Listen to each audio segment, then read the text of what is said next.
Saudações a todos, vamos reiniciar nosso curso dedicado a estudar geometria analítica. Pois bem, então, nós estávamos durante a última aula falando sobre o vetor, como que ele é definido em uma dimensão, em duas dimensões, em três dimensões, fazendo uso do sistema de coordenadas cartesianas e admitindo que esse tal vetor ele existe no espaço vetorial euclidiano de três dimensões, duas dimensões ou de uma dimensão. É importante entender que cada eixo coordenado x, y e z, cada um desses eixos é exatamente o espaço dos reais, e o espaço dos reais, de acordo com a análise real, uma área importante da matemática intitulada de análise real, conforme a análise real, o espaço dos reais é um espaço contínuo, e por ser contínuo, então, permite uma série de operações que serão úteis no cálculo diferencial, no cálculo integral, entre outras áreas. E o espaço contínuo é tal que existem, dado um intervalo, existem infinitos dentro de infinitos, qualquer que seja o intervalo, e portanto o espaço é composto por infinitos intervalos, e cada intervalo é composto por infinitos números, então nós temos infinitos dentro de infinitos. Isso dá o caráter de continuidade ao espaço, e por ser assim, com essas características de continuidade, então se supusermos um número qualquer no espaço dos reais, não será possível definir o número imediatamente posterior ou mesmo o número imediatamente anterior. Então trata-se de um espaço composto por infinitos elementos, por infinitos intervalos, cada intervalo desse também composto por infinitos termos, por infinitos números, e então nós temos um conjunto infinito e do tipo não contável. Muito bem. Então aqui nós temos os versores de base, I versor, J versor e K versor, sobre os quais nós trataremos oportunamente. Então aqui vamos agora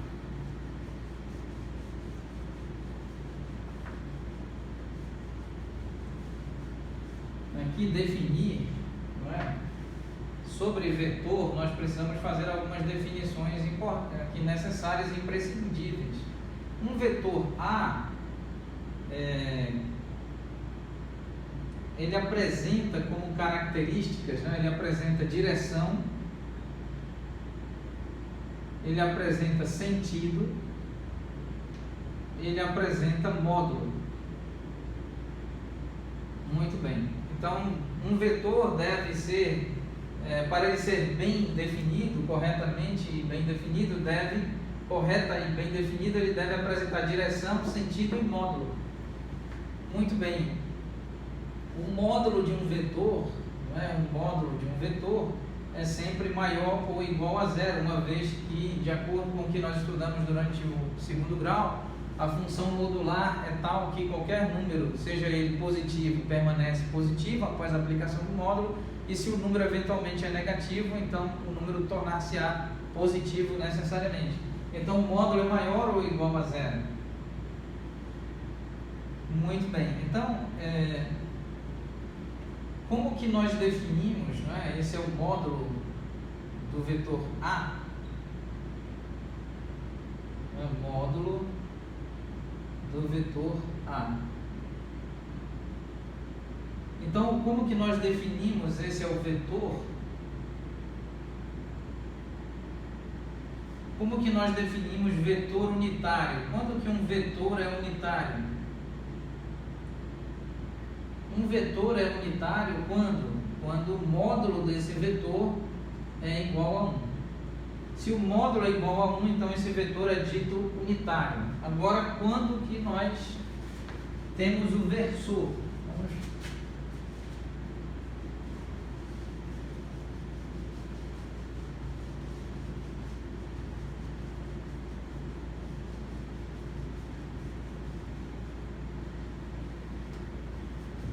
Então vamos definir aqui um versor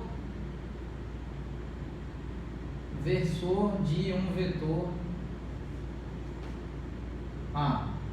O versor de um vetor A é definido assim, com esse sinalzinho que parece um circunflexo, parece um chapéu. Então esse versor é definido como vetor dividido pelo módulo do próprio vetor, considerando obviamente que o módulo desse vetor é maior do que zero, para evitar que surja zero no denominador. pois em caso de surgir zero no denominador, nós precisamos então das ferramentas de uma importante área da matemática intitulada análise real. No contexto da análise real, nós estudamos então zero dividido por zero, estudamos números que são diferentes de zero e estão divididos por zero, então gera divergências por infinito. Se admitirmos um número qualquer que seja diferente de zero, dividido por um número igual a zero, então nós temos nesse limite um termo que diverge para o infinito. Então nós vamos evitar as divergências, bem como devemos evitar zero dividido por zero, uma vez que zero dividido por zero gera um conjunto de solução infinitamente degenerado e, portanto, obstruindo a nossa capacidade de definir grandezas aqui no contexto da nossa teoria. Então, o versor de um vetor A é definido como vetor A, módulo desse vetor. Muito bem. Então, nós sabemos que o versor de um vetor A, vamos agora calcular, ele é definido dessa forma, vamos calcular o módulo desse vetor. Então, o módulo do versor de um vetor A é igual ao módulo dessa quantidade aqui, que é nada mais do que o vetor dividido pelo seu próprio módulo.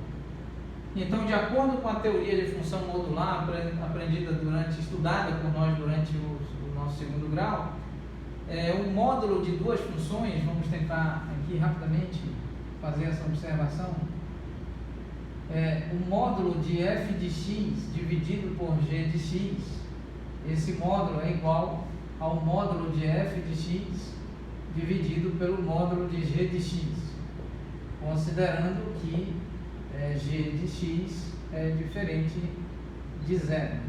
Muito bem.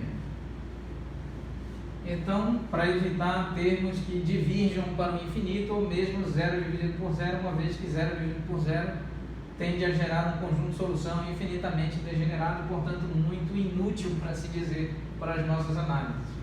Outra importante propriedade é de que f de x multiplicado por g de x dentro de um módulo é exatamente igual ao módulo de f de x multiplicado pelo módulo de g de x. Ainda é importante aqui verificar que o módulo de f de x com um segundo módulo aplicado, isso é igual ao primeiro módulo de f de x. Uma vez que o primeiro módulo gera um número necessariamente positivo e o módulo de um número positivo é sempre um número positivo, de modo que nós podemos afirmar isso. Também podemos afirmar que o módulo de f de x, aqui um segundo módulo e um terceiro módulo, nós podemos afirmar que nós temos também módulo de f de x como resultado, uma vez que o módulo sempre gera um número positivo. E então nós podemos ter uma quantidade indefinida de módulos aqui, uma quantidade indefinida de módulos aplicáveis sobre f de x, um número qualquer de módulos, e isso é igual ao módulo de f de x. Necessariamente são algumas propriedades importantes aprendidas durante nosso curso de segundo grau. Então, continuando aqui, nós temos módulo do vetor A dividido pelo módulo do módulo, né, o módulo do módulo de A. Então, isso é o módulo de A. Dois módulos aplicados sobre o vetor A é equivalente a um único módulo aplicado sobre o vetor A. Esse resultado é igual a 1. E por que esse resultado é igual a 1? Ele só vale 1 se o módulo de A for necessariamente maior do que zero. Então, o versor de um vetor A é sempre definido como vetor A dividido pelo seu módulo, e esse versor, o módulo desse versor é sempre igual a 1, portanto, o versor de um vetor A também é um vetor unitário. Então, agora, é importante entender que não necessariamente, certo? Existem casos em que dado um vetor unitário, ele não é versor de um vetor, necessariamente. Então, mas certamente um versor do vetor A é um vetor unitário. Agora, um outro vetor cujo módulo seja igual a 1 não necessariamente é versor do vetor A. Muito bem. Continuando, vamos agora estudar algumas importantes propriedades.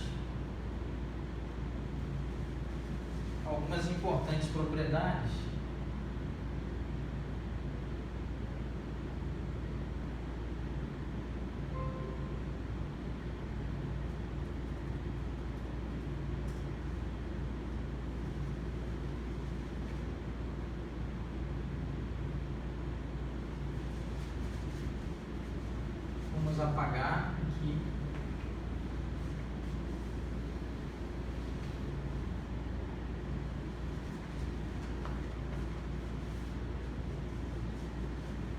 Nós, ao longo do curso, aqui ainda nessa primeira fase do curso, obviamente nós vamos aprender a calcular o módulo de um vetor. Em breve, não nessa aula, mas nas próximas nós aprenderemos certamente a calcular o módulo de um vetor que existe em um espaço euclidiano de uma dimensão, de duas dimensões ou de três dimensões. Muito bem, então,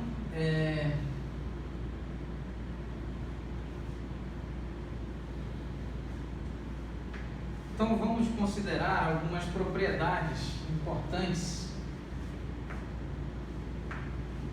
Então vamos analisar aqui, vamos considerar dois vetores, o vetor A, I versor A componente X mais J versor A componente Y mais K versor A componente Z. Vamos considerar um outro vetor, o vetor B, por exemplo, I versor B componente X, J versor B componente Y mais K versor B componente Z. E também um vetor C, por exemplo, aqui I versor C componente X mais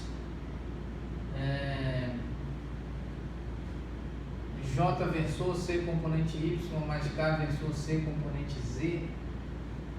Nós sabemos que cada um desses vetores pertence ao espaço euclidiano de três dimensões, espaço vetorial euclidiano de três dimensões. Nós sabemos também que I versor, o módulo de I versor é igual ao módulo de J versor, que é igual ao módulo de K versor, que é exatamente igual a 1. São versores de base do espaço euclidiano do espaço vetorial euclidiano de três dimensões acoplados ao sistema de coordenadas cartesiano. Certo? Então aqui, dado um sistema de coordenadas cartesianas, x, y e z com origem no sistema de coordenadas aqui, então nós temos I versor, J versor e K versor, de modo que qualquer vetor em três dimensões para esse sistema de coordenadas em particular terá acoplado aqui ao sistema de coordenadas um conjunto de versores de base. Muito bem. Vale também informar que I versor, J versor e K versor pertencem ao espaço vetorial euclidiano de três dimensões.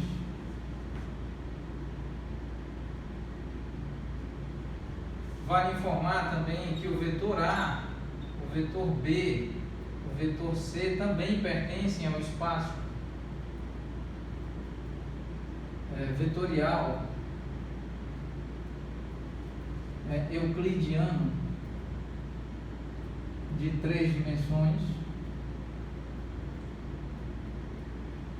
E vale informar que as componentes AX, AY, AZ, BX, BY, B componente Z, C componente X, C componente Y, C componente Z, esse conjunto aqui de elementos, todos eles pertencem, por assim dizer, ao espaço, cada um deles pertence ao espaço dos reais, o espaço dos números reais. Muito bem. Também vale aqui informar que o módulo do vetor A, o módulo do vetor B e o módulo do vetor B, do vetor C, também todos pertencem ao espaço dos números reais. Muito bem, então agora nós vamos analisar algumas propriedades denominadas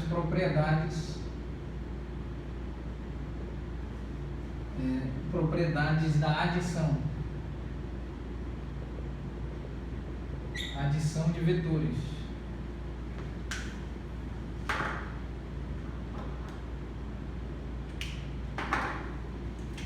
Nós precisamos, a primeira propriedade é denominada, aqui a primeira propriedade é de que o vetor A mais o vetor B é igual ao vetor B mais o vetor A. Então vamos tentar demonstrar essa propriedade, certo? Fazer a demonstração dessa propriedade. Essa é uma propriedade do tipo aqui de comutatividade, né? Comutatividade da soma. Da soma de quê? Da soma de vetores no espaço euclidiano de 3 dimensões. Então, aqui vamos escrever primeiramente o vetor A mais o vetor B. Como fazer essa operação? Então, aqui nós temos I versor, componente X, mais J versor, componente Y de A, mais K versor, componente Z de A. Vamos tentar aqui encontrar mais espaço.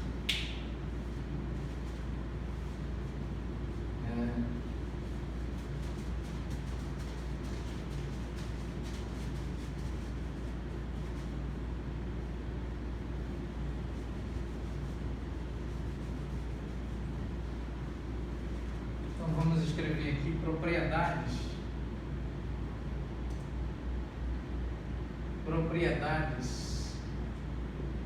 da adição de vetores. Propriedades da adição de vetores.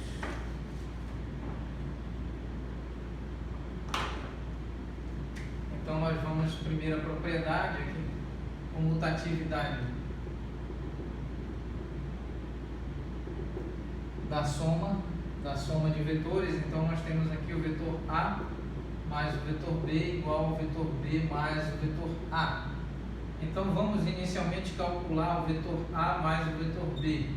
E nós temos aqui I versor, componente X de A, mais J versor, componente Y de A, mais K versor, componente Z de A, mais I versor, componente X de B, mais J versor, componente Y de B, mais K versor, componente Z de B. E então, para realizar esta operação de soma, nós vamos somar sempre considerando a mesma direção, os termos que estão na mesma direção, no caso em particular na direção do eixo X, que é por sua vez parametrizada pelo I versor. Então nós vamos somar aqui AX mais BX mais J versor, somar todos os termos, todas as componentes que estão associadas ao eixo Y, aqui por sua vez parametrizado pelo J versor. Então nós temos A componente Y mais B componente Y mais K versor, nós temos A componente Z mais B componente Z. Então aqui está o vetor A mais B. E esse vetor A mais B, nós precisamos entender que A pertence ao espaço vetorial euclidiano, não é? O vetor A pertence ao espaço vetorial euclidiano de 3 dimensões.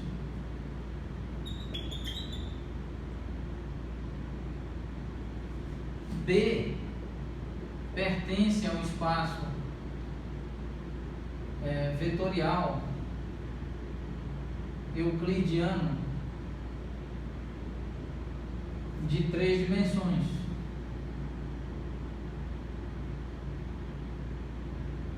E nós estamos percebendo que o vetor A mais o vetor B gera um novo vetor, que por sua vez também pertence ao espaço vetorial euclidiano de 3 dimensões. Muito bem, então continuando aqui, vamos calcular separadamente o vetor B mais A.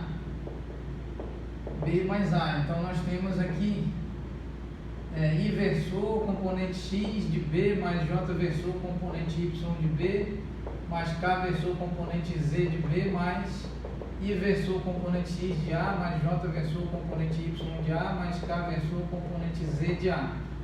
Então isso é igual, somando em cada direção em particular, nós temos bx mais ax mais J versor by mais ay mais K versor bz mais az.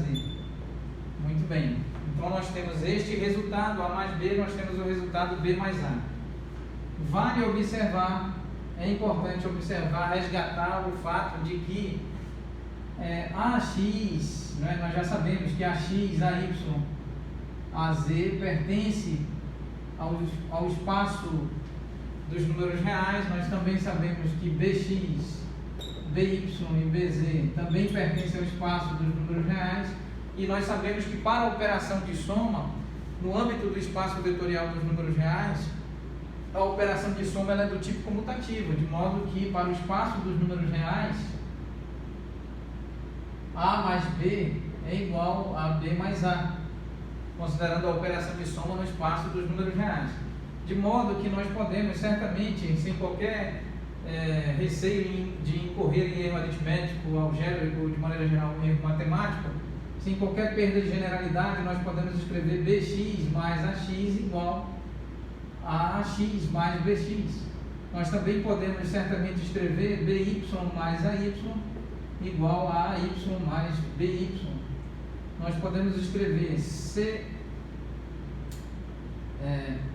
Bz mais Az como Az mais Bz.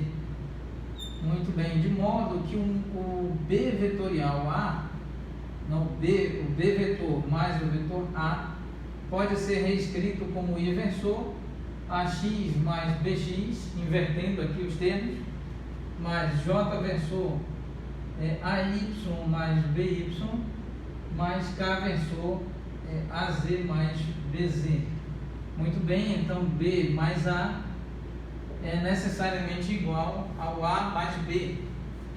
Então nós provamos algebricamente a propriedade de comutatividade da soma para os vetores que A e B, vetores esses que pertencem ao espaço euclidiano de 3 dimensões e obviamente fazendo uso dos versores de base que estão acoplados ao sistema de coordenadas cartesianas.